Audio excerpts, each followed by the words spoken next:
दोस्तों नमस्कार, मैं सुरेंद्र बिष्ट अपने YouTube चैनल में आपका एक बार फिर से स्वागत करता हूं। दोस्तों, बरसात का मौसम शुरू हो गया है, चरम वेग पे आ चुका है। आज से 4-6 दिन पहले यहाँ पे बहुत ज़्यादा बरसात का आगमन हुआ था, जिससे काफ़ी त्रासदी हुई, काफ़ी नुकसान हुआ। तो आज मैं उसी विषय पे आपको बताता हूँ कि बरसात के मौसम में हमें किस प्रकार से अपनी बकरियों को सुरक्षित रखना चाहिए और क्या विधि अपनाएं जिससे हमारी बकरियां सुरक्षित रहें।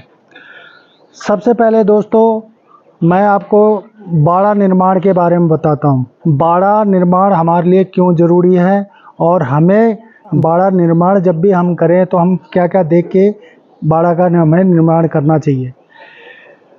बाड़ा निर्माण के लिए दोस्तों हमेशा बाड़े का जो फाउंडेशन है ऊंचा करना चाहिए, क्योंकि हमें सिखाया गया, किताबों में भी नॉलेज दिया जाता है।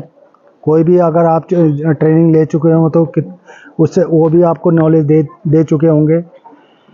तो हमेशा बाड़ा हमें उसका फाउंडेशन जो ऊंचा करना चाहिए, या बाड़ा के हम जब भी निर्माण करें तो हमें ऊंची जगह देख के ही करना चाहिए। क्यों? हमारा देश मानसूनी प्रदेश है, कब क्या हो जाए, कब कौन सा मौसम, यहाँ पे बरसात कब आ जाए कोई पता नहीं है।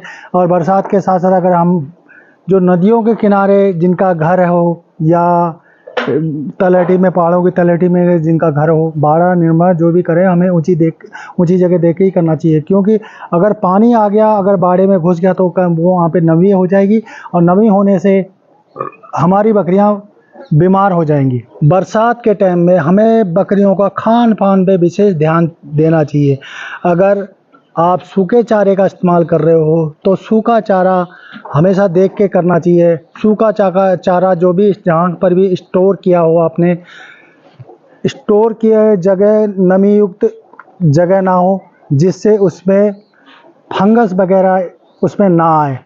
अगर फंगस आ गए तो बकरियों को बीमारी हो जाती है, छोटे बच्चों को बीमारी हो जाती है, उनकी मोर्टेलिटी हो जाती है। इसलिए हमेशा जो हम सूखा चारा इस्तेमाल कर रहे हैं तो हमेशा ये देख के करना चाहिए कि उसमें फंगस ना हो, नमी युक्त जगह ना हो, सूखी जगह हो, तभी उस जगह हमें सूखे चारे का स्टोर करना चाहिए। तीसरी बात दोस्तों, बकरियों को नमी युक्त जगह में बैठने की जगह ना हो। अगर आपके पास तख्ते वगैरह की व्यवस्था हो, तख्ते वगैरह जैसे मैंने पाटले बनाए हैं, मेरे वीडियो में आप देख चुके हो।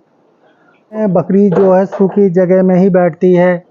बकरियां नमी वाली जगह में नहीं बैठना पसंद करती है। और उससे बेनिफिट क्या होगा, जब वो बकरी बैठती हैं तो उनका चेस्ट जो है, छाती जो है ज़मीन पे लगा रहता है और नीचे नमी, ऊपर से भी अगर बरसात में अगर बकरियां भीग जाएं, ग्रेजिंग में हो, और जो स्टॉल फीड जैसे मैं रखता हूं, कभी कभी मेरे साथ भी यह हादसा हो जाता है, मेरी बकरियां भीग जाती है, तो मैं इसके सुरक्षा के लिए उनको पटरों में बैठने के लिए व्यवस्था कर रखी है। और मैं अभी समझा रहा था कि नीचे से नमी, ऊपर से नमी, और नमी होने से उनको निमोनिया, खांसी, सर्दी जुकाम आदि की शिकायत हो जाती है। तो ये बैठने की व्यवस्था भी बता दिया। और तीसरा दोस्तों, बरसात में हमेशा उनकी इम्यूनिटी हमें बढ़ा के रखनी चाहिए। इम्यूनिटी का मतलब हुआ रोग प्रतिरोधक क्षमता बढ़ाने का मतलब है उनको ऐसी चीज़ें देनी चाहिए जिससे उनके रोग इम्यूनिटी बढ़ते रहे। अगर आपकी बकरी गाभिन नहीं है तो आप गिलोय को खिला सकते हो, बकरों को आप, छोटे बच्चों को गिलोय दे सकते हो, और बकरों को आप गिलोय दे सकते हो। गिलोय जो है रोग प्रतिरोधक क्षमता बढ़ाता है। अगर आप गिलोय नया उपलब्ध हो तो हल्दी का निरंतर सेवन करवाते रहें, जिससे हल्दी भी एक एंटीबायोटिक के साथ साथ वो रोग प्रतिरोधक क्षमता भी बढ़ाती है। और दोस्तों, बरसात के टाइम में बकरियों का बीमारियों को बचाने की विशेष ध्यान देना चाहिए कि हमें किस तरह से बीमारी से बचाएं हम। अगर बीमारी हो गई, अगर आपको बीमारी का नॉलेज नहीं है, अगर आपको बीमारियों को पहचानने की जानकारी नहीं है, तो वहाँ पे आप फेल हो जाओगे। आप डॉक्टर को बुलाओगे, डॉक्टर अपनी फीस लेगा, अपना पैसा लेगा, और हो सकता है आपको रात के समय बकरी बीमार हो और डॉक्टर उपलब्ध ना हो तो आपकी बकरियों की मौत हो जाए। इसलिए आपको मैं हमेशा यही कहता हूँ, तो बकरी पालन में जो कोई भी भाई जुड़े हैं, जो कोई भी इस व्यवसाय में उतरना चाहते हैं, मेरा अगर ये वीडियो उन तक पहुंच रहा हो तो मेरे वीडियो का कथनानुसार आप जब भी आप इस व्यवसाय में उतरें तो आपको बकरी पालन में बकरियों की जितनी भी बीमारी होती हैं उसके बारे में पूरी जानकारी होनी चाहिए, और उस बीमारी का इलाज हमें क्या करना चाहिए, कैसे इनको हम बचाना चाहिए, किस प्रकार से हम इनको अच्छा इलाज करके हम बचाएं। हर बीमारी का 2-3 इलाज आपको मालूम होना चाहिए कि पहला स्टेप क्या करें, अगर इससे ठीक ना हुई तो दूसरा स्टेप क्या करें, दूसरे से ठीक ना हुई तीसरा स्टेप क्या करें, जिससे बकरी हर हाल में हर कीमत में ठीक हो। ये तो 3 चीज़ कुछ जानकारियाँ थी दोस्तों जो आपसे मैंने साझा करी। और साथ में बकरियों को तनाव से बचाने के लिए आप दोस्तों उनको गुड़ का सेवन अवश्य करवाएं। गुड़ दे तो बहुत बढ़िया है, अगर गुड़ आप नहीं देना चाहते हो ना दें, लेकिन रेस्टोबल थोड़ा महंगा है इसलिए मैं रेस्टोबल के बारे में नहीं बता रहा हूँ।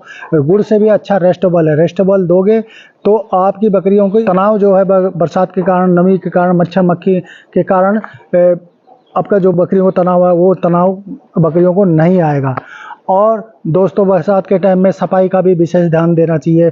फार्म की सफाई करो, अपने फार्म की सफाई करो, निरंतर फिनाइल का स्प्रे करो, फिनाइल का स्प्रे, चूने का बुरकाव। और कभी कभी बकरी अगर बाहर गई हो या बाहर का खिलाने के बाद आप बूटेक्स जो इनको किल्ली वगैरह की दवाएं होते हैं उसको भी आप बर्तनों को और उनके खाने पीने के सामान को सुरक्षित रख के, आप खाना पीना के बर्तनों को आदि को सुरक्षित करके आप बूटेक्स का भी स्प्रे कर सकते हैं। सफाई का ध्यान हो गया। और साथ में दोस्तों अब लास्ट है और मैं बता रहा हूँ, क्योंकि बकरियों को आप PPR, ET+TT, FMD, HSB, उसको ट्राइबीवैक नाम की एक वैक्सीन आती है। तीनों की बीमारी का एक वैक्सीन है, तो उसका वैक्सीनेशन आप प्रॉपर करिए।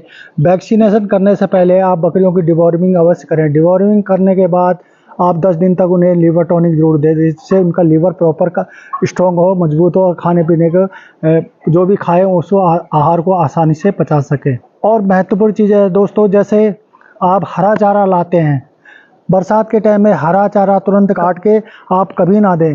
क्यों मैं ऐसा क्यों कह रहा हूँ, कोई भी नहीं बताएगा इस तरह से क्यों नहीं देना चाहिए। क्योंकि हरा चारा बरसात के टाइम में कीड़े मकोड़े, नीचे पानी रहता है, कीड़े मकोड़े जो भी हानिकारक कीड़े मकोड़े होते हैं पेड़ों में चढ़ जाते हैं।